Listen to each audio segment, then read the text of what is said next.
우리는 계속해서 야곱의 생애를 가지고 함께 은혜를 나누고 있습니다. 야곱이 태어날 때부터 특이하게 태어난 사람입니다. 그리고 그의 이름대로 그는 형의 장자의 축복을 빼앗았습니다. 아버지의 축복마저도 빼앗았던 사람입니다. 형이 분노해서 야곱을 죽이려고 할 때 그는 도망갈 수밖에 없었고 자기의 외삼촌 집 어머니의 고향으로 도망갈 수밖에 없었던 것입니다. 도망가는 도중에 그는 하나님을 만나게 됩니다. 오랫동안 믿음의 가문 안에, 신앙의 가문 안에 살았지만 그는 하나님을 개인적으로 만난 적이 없었던 것입니다. 그가 비로소 하나님을 만나고 하나님께 서원을 합니다. 그리고 그의 외삼촌 집으로 떠나게 됩니다. 외삼촌 집에서 보낸 세월이 20년의 세월입니다. 하나님께서 내가 너를 다시 돌아오게 할 것이다. 하나님이 약속하셨습니다. 20년의 세월 만에 그는 이제 돌아오게 되는 것입니다. 말씀드린 것처럼 하나님은 야곱이 힘들고 어려울 때마다 그에게 나타나셔서 말씀하셨습니다. 베델로 올라가라. 베델로 돌아가라. 말씀하셨습니다.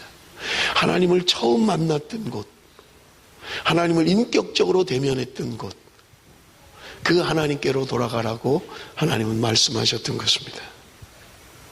그가 이제 돌아옵니다. 외삼촌 집에서 그동안 결혼하고 11아들을 데리고 이제 돌아옵니다. 우리 목전도사님이 금요철야 때 야곱의 일생을 이야기하면서 나이를 정확하게 이야기했어요. 그가 부모를 떠나서 하나님을 만날 때가 77세였다는 거예요. 저는 40세에서 70세 정도로 사이로 알았는데 정확하게 나이를 추적을 해서 77세에 만났다는 거예요. 결혼도 하지 않고. 적은 나이가 아니죠. 그가 20년 만에 이제 돌아옵니다. 그런데 형 에서가 400명의 군사를 이끌고 동생을 맞이하러 나온다는 소식을 듣게 됩니다. 20년이 지나도 해결되지 않은 문제예요. 형 에서가 분노의 칼을 가지고 동생을 맞이하러 나옵니다. 야곱이 야복 강가에서 전부 다 먼저 보내요. 그리고 마지막 홀로 남습니다. 야복 강가에서 하나님을 대면합니다. 그래서 그것을 분이엘이다 그렇게 이야기해요. 내가 하나님을 대면했다는 거예요. 천사와 밤새도록 씨름합니다. 하나님께서 그의 이름을 바꿔주십니다. 너는 이제 더 이상 야곱이 아니다. 너는 이스라엘이다. 하나님이 이름을 바꿔주십니다. 그리고 형을 대면하게 됩니다. 여러분, 외삼촌 집을 떠나서 나올 때 외삼촌이 추격해서 따라오잖아요. 몰래 나왔거든요. 외삼촌과 자기 조카들이 추격을 해서 따라온 거예요. 마지막 만나기 직전에 하나님이 꿈에 나타나서 라반에게 이야기합니다. 손대지 말라는 거예요. 그렇게 하나님이 개입하셔서 라반과의 관계를 회복시키십니다. 에서를 만나야만 합니다. 야복 강가에서 하나님을 대면했을 때 하나님이 에서의 마음을 바꿔주셨던 거예요. 그렇습니다. 여러분, 오늘 우리 안에 일어나는 인간관계의 문제는 인간적으로 푼다고 되는 게 아니에요. 하나님이 풀어주셔야만 되는 거예요. 20년 동안 얽혀있던 그 감정의 문제, 복수의 문제, 분노의 문제 해결되지 않았어요. 하나님이 개입하실 때 하나님이 그들을 해결해 주시는 것을 우리는 볼 수 있는 것입니다. 너무 인간적인 방법이나 인간적인 노력으로 해결하려고 하지 마십시오. 하나님을 바라봐야 된다는 거예요. 하나님의 방법으로 해야 된다는 거예요. 에서가 야곱을 만나서 제안합니다. 내가 있는 세일로 가서 살자. 그때 야곱이 형님 먼저 가십시오. 우리 어린아이들도 있고 빨리 가기가 힘이 듭니다. 먼저 가십시오. 따라가겠습니다. 그렇게 이야기하고 야곱이 머물렀던 곳이 어디냐면 창세기 33장 17절에 기록이 되어 있어요. 우리 한번 다 같이 읽겠습니다. 창세기 33장 17절 다 같이 시작.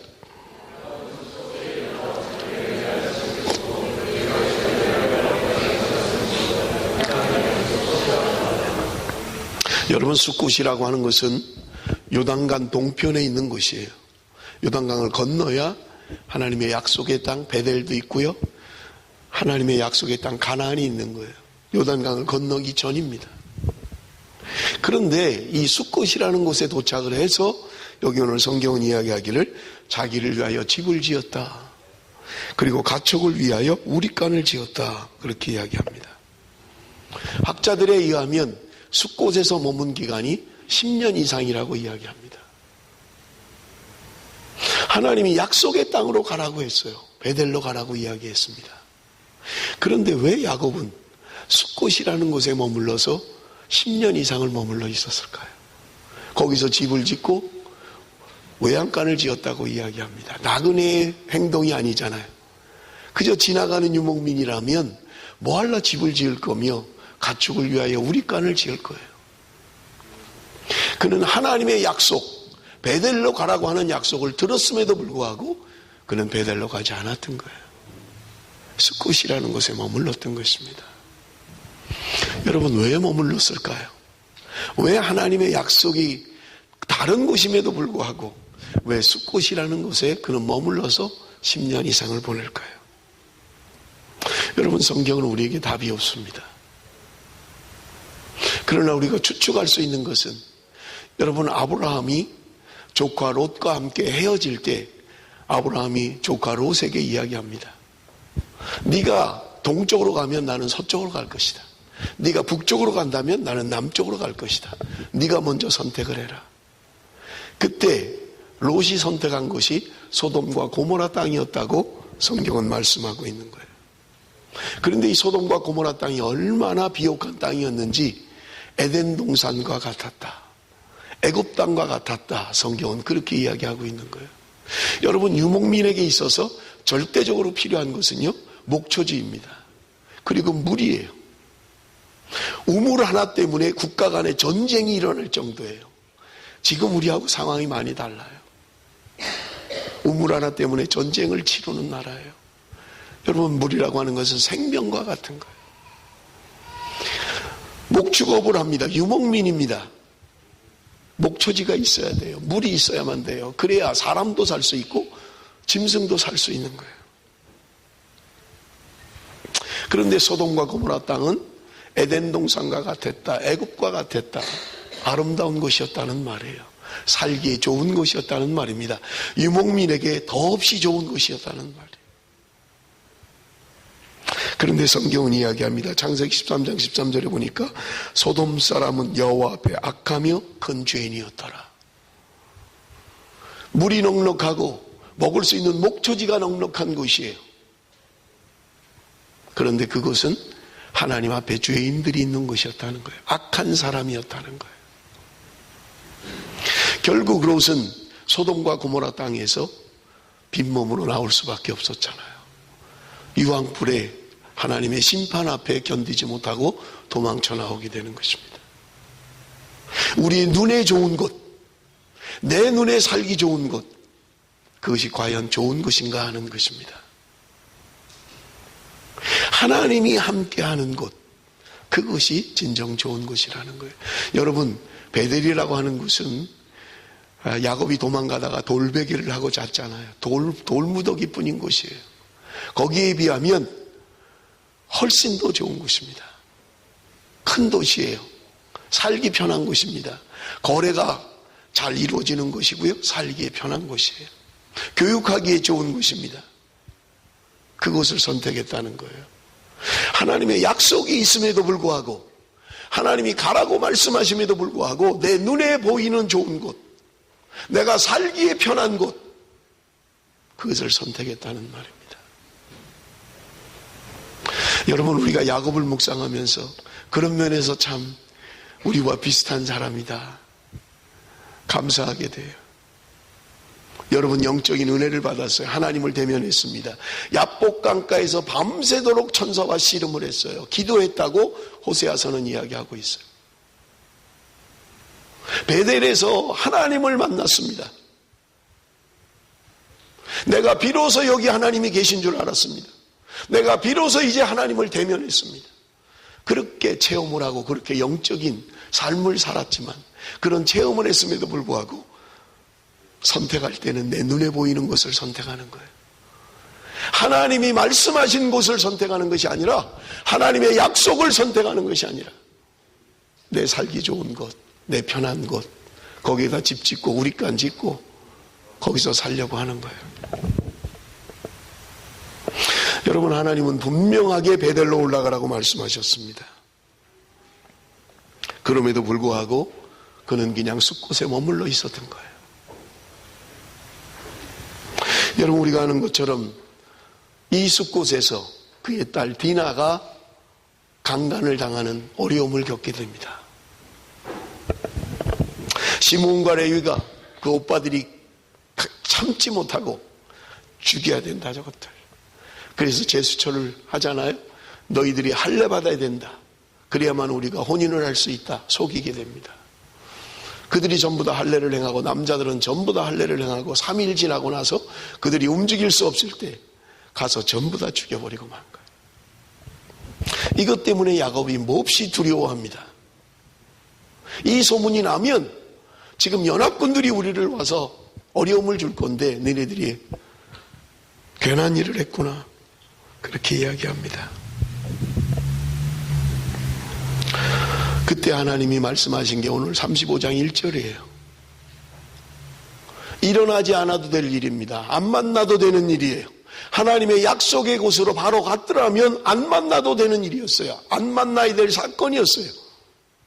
그러나 그는 10년 동안 거기 머물러 있었던 거예요. 하나님의 약속의 땅을 향하여 가지 못했던 거예요. 야곱에게는 베델이 없었어요. 눈에 보이는 곳, 살기 좋은 곳, 물이 넉넉하고 편안한 곳, 내 눈에 보이는 것을 선택했던 거예요. 사랑하는 성도 여러분, 오늘 우리가 하나님의 말씀을 주시고 하나님이 약속을 주심에도 불구하고 내가 그것을 붙들고 살기보다는 내가 눈에 보이기 좋은 곳, 내 편안한 곳, 집 짓고 살기 넉넉한 곳, 자녀 교육하기 좋은 곳, 우리가 그렇게 선택하고 있지는 않느냐 하는 거예요. 하나님이 베델로 가라고 말씀하심에도 불구하고 나는 지금 어디에 머물러 있느냐 하는 것입니다. 하나님께서 그에게 나타나십니다. 야곱이 하나님을 찾은 게 아니에요. 어렵고 힘들 때마다 하나님이 말씀하셨던 거예요. 하나님이 나타나셔서 말씀하셨던 거예요. 베델로 올라가라.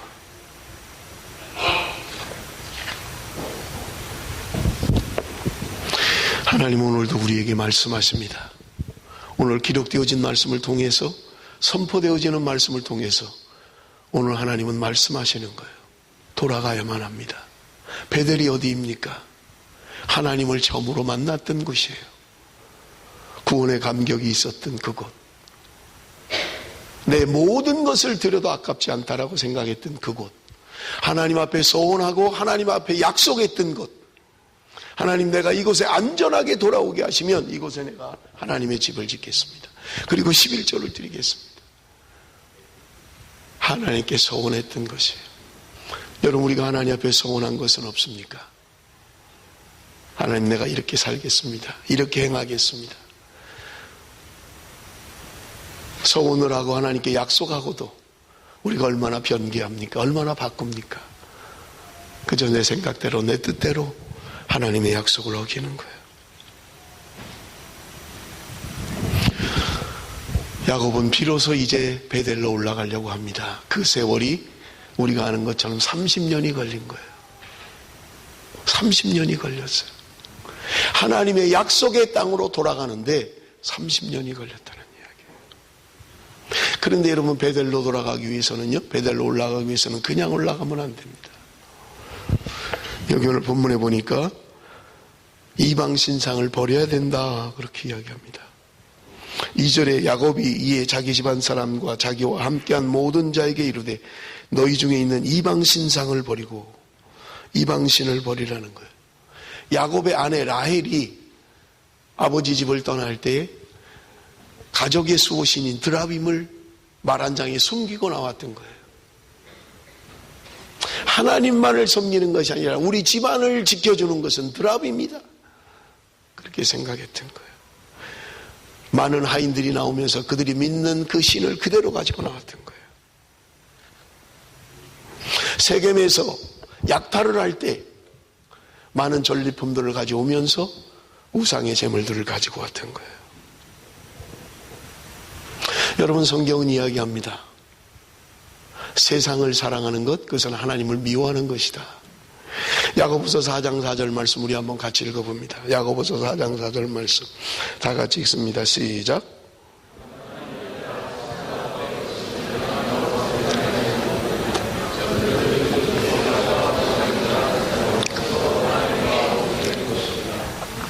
세상과 벗된 것이 하나님과 원수됨을 알지 못하느냐.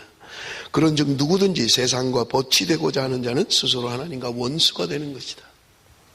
여러분, 우리가 세상을 사랑하면 하나님과 원수가 된다고 이야기하는 거예요. 하나님을 사랑한다면 세상을 미워해야만 합니다. 둘 다를 사랑할 수는 없어요. 세상도 사랑하고 하나님도 사랑하고는 불가능해요. 하나님을 사랑하든지 세상을 사랑하든지 둘 중에 하나입니다. 그런데 우리가 세상을 사랑하면 하나님과 원수가 된다고 성경은 우리에게 분명하게 말씀하고 있는 것입니다.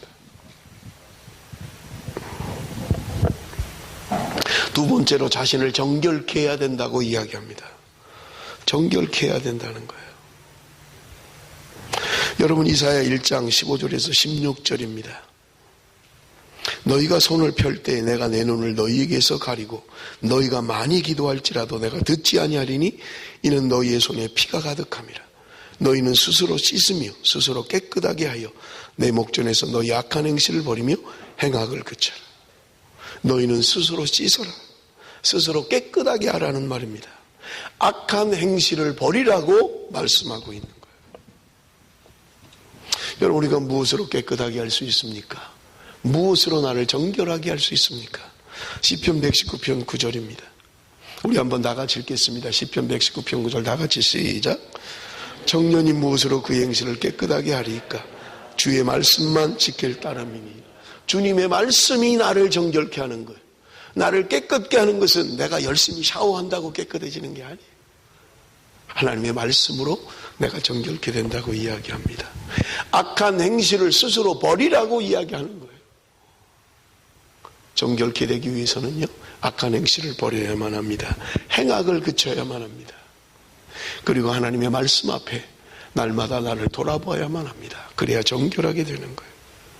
세 번째는 의복을 바꾸라고 이야기합니다. 왜 옷이 어때서 옷을 바꾸라고 이야기할까요? 여러분, 가장 문화를 최첨단으로 보여줄 수 있는 것은 옷입니다. 그 사람이 무슨 옷을 입고 있는가를 보면 그 사람이 어떤 생각을 가지고 있는지를 알 수 있는 거예요. 의복을 바꾸라고 이야기하는 거예요. 의복을 바꾸라고 이야기해요.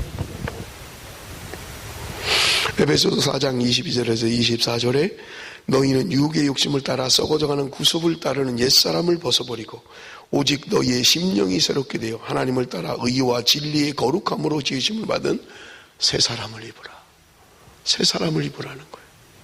옛사람은 벗어버리고 새 사람을 입으라고 말씀하고 있는 것입니다. 아직도 버리지 못한 옛사람의 옷을 그대로 입고 있지는 않습니까? 우리는 새 옷으로 갈아입어야 돼요. 새 의복으로 갈아입어야만 합니다.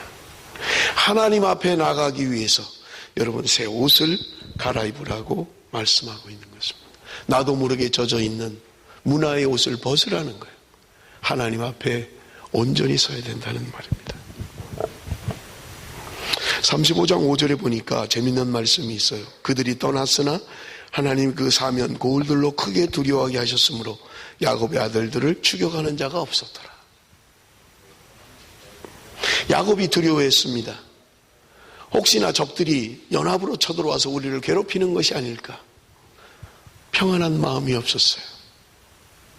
그런데 여기 오늘 본문에 보면 하나님이 그들로 크게 두려워하게 하셨다. 그래서 추격하는 사람들이 없었다는 거예요. 여러분, 평안은요, 내가 가지고 있는 능력이 나를 평안하게 하는 것이 아닙니다. 내 저금 통장 안에 들어있는 돈이 나를 평안하게 해주는 게 아니에요. 하나님이 나를 평안하게 하십니다. 그래서 요한복음 14장 27절에 말씀합니다. 평안을 너희에게 주노니 곧 나의 평안을 너희에게 주노라. 내가 너희에게 주는 것은 세상이 주는 것과 같지 아니하니라. 너희는 마음에 근심하지도 말고 두려워하지 말라. 세상이 줄 수 있는 평안이 아니라는 거예요. 세상이 주는 평안과 다르다는 거예요. 하나님이 주시는 평안, 그것은 세상이 주는 평안과 다르다는 거예요. 사랑하는 성도들, 오늘 이 평안을 가지고 있습니까? 하나님이 주시는 평안을 가지고 있습니까? 그저 조금만 불안하면 흔들리고 요동치는 그런 마음을 갖고 있지는 않습니까? 하나님이 주시는 평안, 어떤 상황 가운데서도 흔들리지 않는, 어떤 어려움 가운데서도 흔들리지 않는 그 평안함을 가지고 있느냐는 거예요.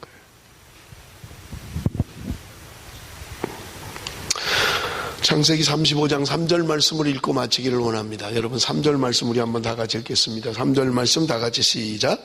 우리가 일어나 베델로 올라가자. 내 환난 날에 내게 응답하시며 내가 가는 길에서 나와 함께 하신 하나님께 내가 거기서 제단을 쌓으려 하노라. 아멘. 야곱이 드디어 베델로 올라가자 이야기합니다. 30년이 걸렸어요. 이 말 한마디 하는데 30년이 걸렸습니다. 베델로 돌아가자는 거예요. 그런데 여러분, 야곱이 간증하고 고백하는 것을 보십시오. 내 환난 날에 내게 응답하시며 내가 가는 길에서 나와 함께 하신 하나님, 그분께 예배하겠다는 거예요. 여러분, 추상적인 하나님이 아니에요. 그는 그의 삶 가운데 그가 고백했던 130년의 나이에 그가 고백했던 것처럼 나는 험악한 세월을 보냈습니다. 바로왕 앞에서 고백했던 거잖아요. 130년의 나의 인생이라고 하는 것은 험악한 인생이었습니다. 그렇게 고백했어요. 우리가 힘들고 어려울 때 흔히 쓰는 말이 산전수전 다 겪었다, 뭐 그렇게 이야기하잖아요. 산전수전 다. 제가 일부 예배 때 물어봤어요. 산전수전이 뭐냐고. 여러분, 산전수전이라는 말은 산에서의 전쟁, 물에서의 전쟁을 이야기하는 거예요. 여러분, 전쟁은 평지에서 해야 편하잖아요. 그런데 산에서 전쟁을 하면 굉장히 힘들어요. 제가 군에 있을 때 훈련을 해도 산에서 하는 훈련은 너무너무 힘들어요. 내가 위에 있을 땐 괜찮아요. 밑에서 위로 공격을 하려면 너무너무 힘들어요. 물에서 싸움을 하려면 쉽지 않아요. 몸이 마음대로 움직이질 않잖아요. 그래서 힘든 삶, 힘든 싸움을 산전수전이다, 그렇게 이야기합니다. 야곱의 삶은 산전수전을 겪은 사람이에요. 힘들고 어려운 험악한 세월을 보냈던 사람입니다. 그런데 그의 고백이 뭐냐? 그의 인생의 노년의 고백이 뭐냐? 나와 함께 하신 하나님, 환난 가운데 나를 지켜주시고 응답하신 하나님, 나의 가는 길 가운데 함께 하셨던 하나님이라고 고백하고 있는 것입니다.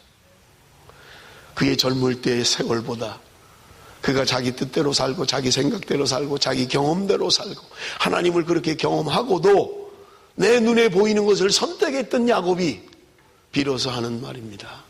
이제 비로소 하나님께 돌아가는 거예요. 그의 인생 말년에 이제 하나님께 돌아가는 거예요. 내가 베델로 올라가자. 다 버리고 돌아가자. 하나님께 돌아가야 된다고 이야기합니다. 사랑하는 성도 여러분,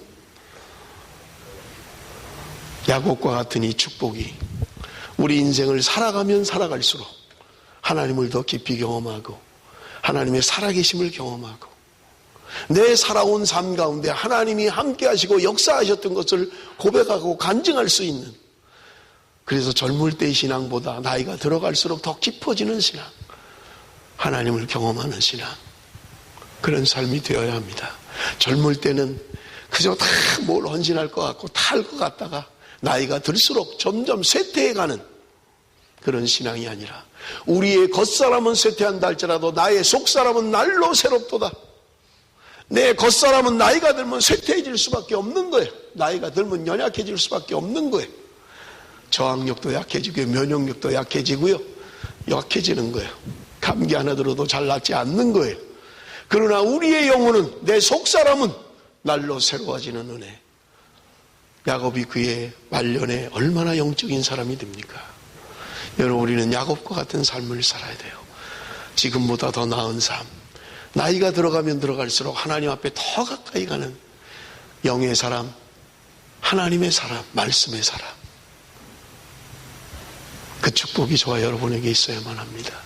사랑하는 성도 여러분, 날마다 하나님이 나와 동행하시고 나와 함께 하시는 것을 내 삶 가운데 고백되어지고 간증할 수 있는, 그래서 하나님을 내 개인적으로 실제적으로 사실적으로 만나고 경험할 수 있는, 그래서 우리의 간증과 고백이 하나님은 살아계십니다.